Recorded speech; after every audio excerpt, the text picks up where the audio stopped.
Un journaliste spécialisé dans les questions militaires, embauché par l'Opinion, un journal français.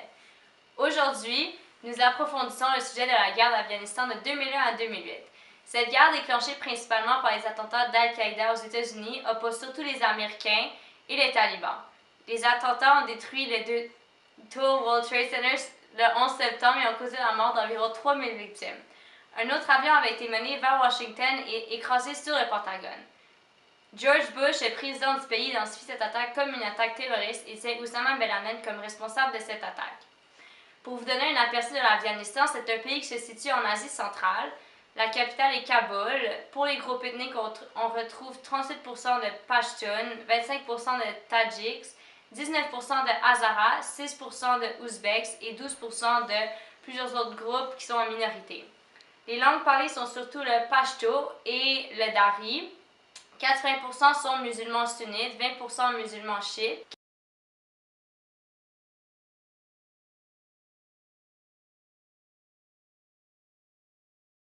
Et le dirigeant du pays est Hamid Karzai.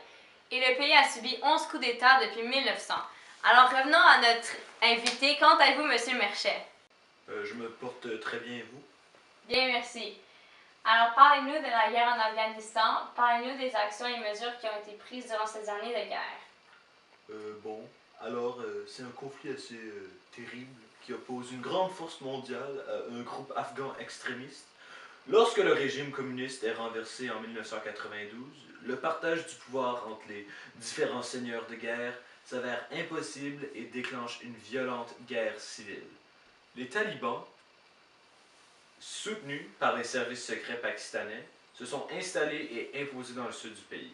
Depuis ces temps, les Moudjahis, qui est un groupe ethnique non taliban, et d'autres groupes ont créé une coalition nommée l'Alliance du Nord, qui contrôlait en 2001 que la partie nord du pays, ce qui est le gouvernement reconnu par le Pakistan. En 1980, les Soviétiques envahissent l'Afghanistan dans le but, selon certains, de rallier ce pays au bloc soviétique. Pour d'autres, c'est pour répondre à ses frontières, au soutien actif des États-Unis d'Amérique, aux Moudjahidines luttant contre le régime communiste de Kaboul, l'ancien conseiller à la sécurité nationale américain du président Carter, Zbigniew Brzezinski, confirmera par la suite que les États-Unis ont aidé les opposants quelques mois avant l'invasion soviétique. Alors pour vous donner un aperçu de l'encadrement de vie des talibans, voici quelques informations. À l'origine, ils proviennent des camps des réfugiés du Pakistan. Les talibans brûlaient les instruments de musique et les cassettes, frappaient et emprisonnaient les musiciens. Ils interdisaient aussi la danse et la boxe comme beaucoup d'autres sports. Les systèmes médicaux et scolaires furent dédoublés en fonction du genre, tout en donnant la priorité aux hommes. L'amputation et la lapidation furent parmi des peines appliquées. Les relations sexuelles hors mariage étaient prohibées et punies de 100 coups de fouet.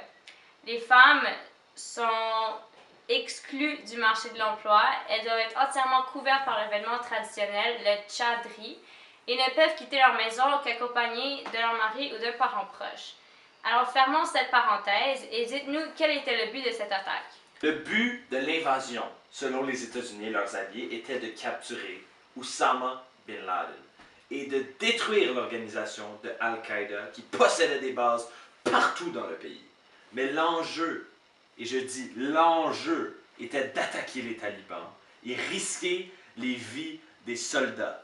Les talibans se cachent parmi des civils et en montagne, dont on ne peut pas les attaquer directement.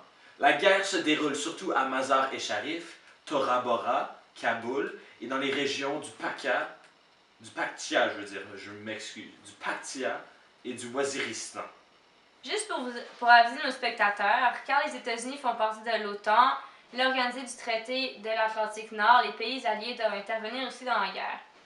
Comme principaux acteurs, nous retrouvons les États-Unis avec la contribution de l'Alliance Nord en Afghanistan et de l'aide venant de certaines nations occidentales comme le Royaume-Uni, la France et le Canada. Ceux-ci vont tous contre le régime taliban. Les pays de l'OTAN et le Conseil de sécurité de l'ONU sont aussi les principaux acteurs. Pour ce qui est des personnes, on retrouve Hamid Karzai, qui est le président que les États-Unis supportent, Oussama Ben Laden, qui est le terroriste recherché, George Bush, qui est le président des États-Unis, Tony Blair, qui est le premier ministre de l'Angleterre, Mohamed Zahir Shah, qui est le roi de l'Afghanistan, et Donald Rumsfeld, qui est le ministre pakistanais. Barack Obama est aussi un acteur principal, car c'est lors de son mandat que Ben Laden a été assassiné. Alors, résumons les événements de la guerre en 2001 et 2008. Le 9 septembre 2001, le chef de l'Alliance Nord est assassiné par les gens de l'Al-Qaïda. Les États-Unis et la Grande-Bretagne désignent responsable Osama Bin Laden et demandent l'extradition. Le 21 septembre, l'ambassadeur taliban au Pakistan dit qu'il ne livrera pas Ben Laden tant qu'il n'y aura pas de preuve de son implication le même jour. Je m'excuse.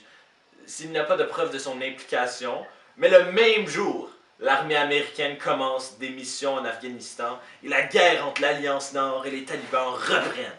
Le gouvernement pakistanais se démontre aussi convaincu de l'implication d'Osama Ben Laden dans les attentats. Et le ministre du gouvernement, Donald Rumsfeld, annonce que la guerre se poursuivra jusqu'à la destruction des réseaux terroristes. Cette guerre oppose les forces talibans, qui sont environ 35 000 hommes et comportent un bon nombre de Pakistanais et d'Arabes, les forces de la coalition, majoritairement américains et britanniques, on trouve aussi des Allemands, et le Front uni anti-taliban qui est soutenu par l'Iran, la Russie et le Tadjikistan. L'OTAN a envoyé la FIAS, qui est la composante militaire de la coalition Force internationale d'assistance et de sécurité mandatée par l'ONU. En décembre 2001, les accords de Bonn. C'est une série d'accords politiques pour régler l'avenir de l'Afghanistan sur le plan politique après la chute des talibans. Et on nomme à la tête du gouvernement un politicien, un premier ministre transitionnel, Hamid Karzai. En 2003, cher Hamid, ne dirige guère la capitale, qui est Kaboul. Et les mouvements des talibans commencent à se réorganiser. En 2006, les talibans réunissent un solide front contre le gouvernement central et les forces américaines et européennes pour que, de 2007 à 2009, leur guérilla antigouvernementale augmente, je dirais même améliore ses capacités militaires et financières, ce qui leur fait avoir beaucoup de succès. Du côté des opposants, la coalition et le gouvernement central éprouvent des difficultés croissantes sans parvenir à enrayer les progrès de la guérilla. Leurs échecs contre les guérillas sont trop nombreux, les effectifs de la FIAS augmentent de beaucoup et les activités des talibans et de leurs alliés ne sont pas réduites. Et la coalition n'arrive plus à apporter beaucoup de sécurité dans le pays. L'ONU décide en 2009 qu'elle va réduire de moitié son personnel étranger pour se contenter du strict minimum nécessaire. L'influence et le pouvoir des talibans s'accentuent de beaucoup. Pour construire le pays, la Force internationale d'assistance et de sécurité est présente pour protéger la population et démanteler les terroristes. Une aide économique importante est apportée et une armée nationale afghane est mise sur pied par la coalition. Il est aussi important de parler de l'implication de l'ONU. À partir de 2009, tous les éléments de l'activité des Nations Unies en Afghanistan sont regroupés au sein d'une même mission d'assistance des Nations Unies en Afghanistan pour le rétablissement du pays. L'ONU a joué un rôle essentiel dans le secteur de la santé et de la nutrition. Il faut savoir que 20% des enfants meurent avant d'atteindre l'âge de 5 ans, que l'espérance de vie est de 44 ans,5 et que le quart de la population n'a pas l'accès à l'eau potable. L'un des programmes qui ont le plus de succès est la vaccination contre la poliomyélite, qui, par l'entremise de l'UNICEF, a bénéficié à plus de 3 millions d'enfants afghans. La PNUD et le Bureau des Nations Unies pour les services d'appui au projet coordonnent un programme visant la création de 15 000 emplois, surtout dans le secteur de la construction. Et l'OMS a lancé des programmes de suppléments vitaminiques, de distribution de médicaments, de services de santé mentale, de médecine familiale, en plus d'un programme de lutte contre la tuberculose. Bon, Et je dis bien la tuberculose. Merci, M. Merchet, et bonne semaine à nos téléviseurs.